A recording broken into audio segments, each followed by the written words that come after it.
An Iranian ballistic missile has just struck Udeid Air Base in Qatar, the single largest American military installation in the entire Middle East. Not threatened, not targeted and missed, hit. The Qatar Ministry of Defense confirmed it within hours. 2 Iranian ballistic missiles were fired at the base on the night of March 3rd. One was intercepted, the other was not. It impacted the base, struck a structure housing U.S. secure communications equipment, and the Pentagon for hours said almost nothing. Over 10,000 American troops and 330 military aircraft are stationed at Udeid. This is the forward headquarters of United States Central Command. This is the nerve center of American air power across the entire region, and Iran just put a ballistic missile inside it. No casualties have been confirmed. But here is what that absence of casualties does not tell you, what the Pentagon is not saying out loud, what the damage assessment is actually pointing toward, and what the next 72 hours could mean for every American with a family member in uniform. And what I'm about to show you changes everything we thought we knew about this story. To understand why this matters, you need to know exactly how we arrived at this moment. On February 28, 2026, the United States and Israel launched a coordinated military campaign against Iran, codenamed Operation Epic Fury, targeting the country's leadership, security infrastructure, and nuclear program simultaneously. Within the first 60 seconds of that operation, precision strikes killed Ayatollah Ali Khamenei, Iran's supreme leader of 35 years, in what The Guardian described as a clinical assassination that opened the entire air offensive. 3 Iranian nuclear sites, Natanz, Fordow, and Isfahan, were struck. The Islamic Republic's command structure was decapitated in a single night. Iran did not collapse. Iran retaliated. But here's what makes this different from everything that came before it. This is not the restrained, calculated missile salvos we saw in 2020, when Iran struck a Al-Assad air base in Iraq and telegraphed its own attack in advance to avoid American casualties. That was theater. What is happening right now is not theater. Iran has already killed at least 4 American service members in this conflict. It has damaged U.S. military bases in Bahrain, Kuwait, Iraq, and the UAE. Satellite imagery published by ABC News shows extensive damage to the U.S. 5th Fleet Naval Base in Manama, Bahrain. And as of this recording, hundreds of Iranian drones are actively targeting Kuwait, Saudi Arabia, and the UAE simultaneously. And that's when things took a turn that no one in Washington saw coming. Here is what actually happened at Udeid and why the details matter more than the headline. Qatar's defense ministry confirmed that Iran launched 2 ballistic missiles at the base on the night of March 3rd. The Qatari air defense system intercepted one. The second missile broke through.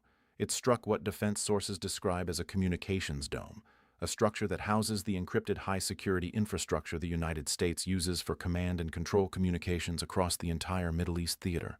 Read that again, slowly. Iran did not just fire a missile at a runway. Iran targeted the communications brain of CENTCOM's forward headquarters.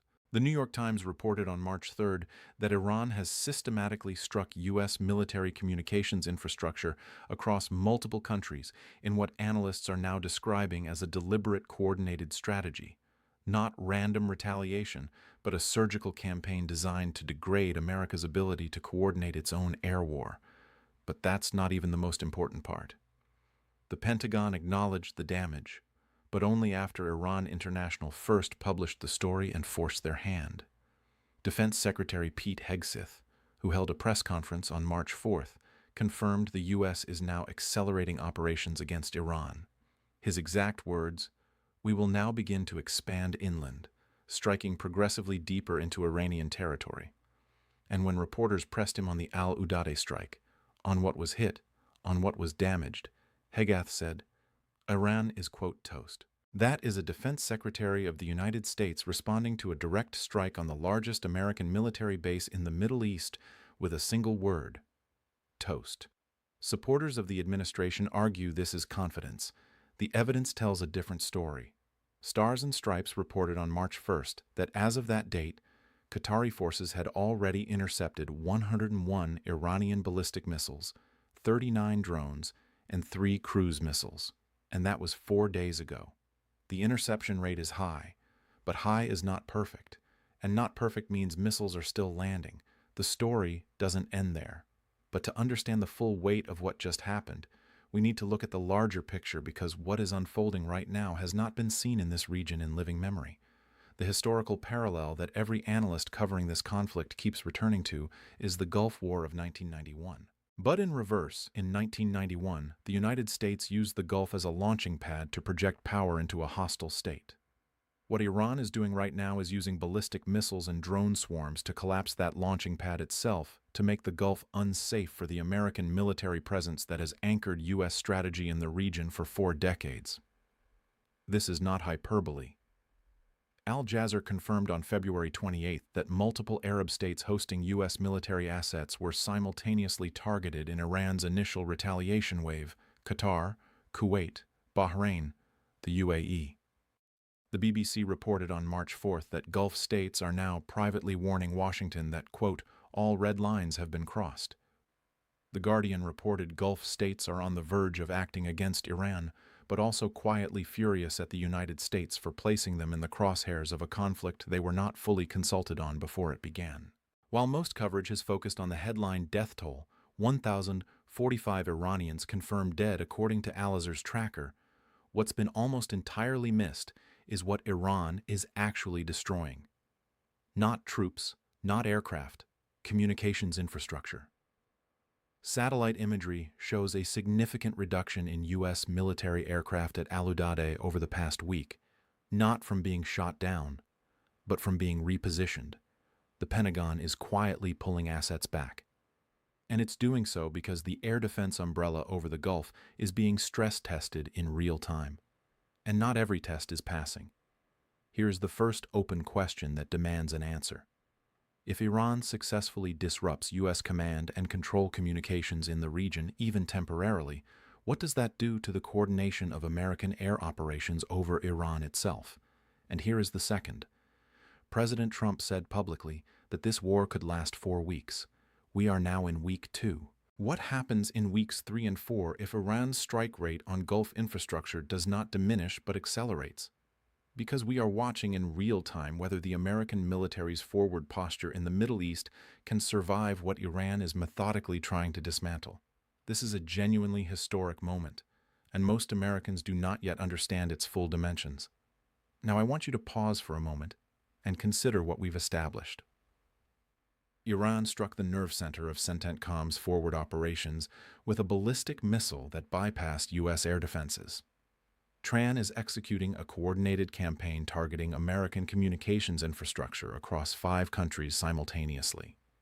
And Gulf states that host tens of thousands of U.S. troops are privately telling Washington that they were not adequately prepared for what has been invited onto their soil. Because what I haven't told you yet, and what changes the entire meaning of everything we've just covered, is coming right now. Remember when I told you about the communications dome that was struck at Al-Wadi? Here's what that actually means. Udeid Air Base is not just a parking lot for aircraft. It is the forward headquarters of U.S. Central Command, the command structure responsible for military operations across 21 countries, stretching from Egypt to Kazakhstan. The communications infrastructure housed on that base coordinates drone strikes, air-to-air operations, logistics, intelligence sharing, and real-time targeting data for the entire U.S. air campaign over Iran. When Iran targeted that dome, it was not firing blindly at a military base. It was firing at the nervous system. The PBS NewsHour confirmed that the Pentagon acknowledged Iran's strike hit the communications dome used for U.S. secure transmissions. Pentagon officials confirmed the damage only after it could no longer be denied. The delay itself is a data point. Governments confirm bad news immediately when they want to control the narrative. They confirm it late when the damage is worse than they want to publicly admit. Remember when I told you about Iran's pattern of targeting communications infrastructure? Here's what that actually means. The New York Times reported on March 3rd that U.S. military communications have been struck at multiple sites across the Middle East. This is a doctrine. Iran is not striking randomly.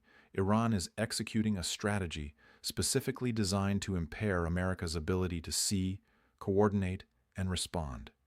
Not in a future conflict, but in this one right now, while it is still being fought, And then came the detail that stopped everything. Trump has vowed to avenge the deaths of American service members. Haig declared, "The U.S. is accelerating inland strikes into Iran. The United States has hit over 2,000 targets inside Iran since the war began. Iran's supreme leader is dead.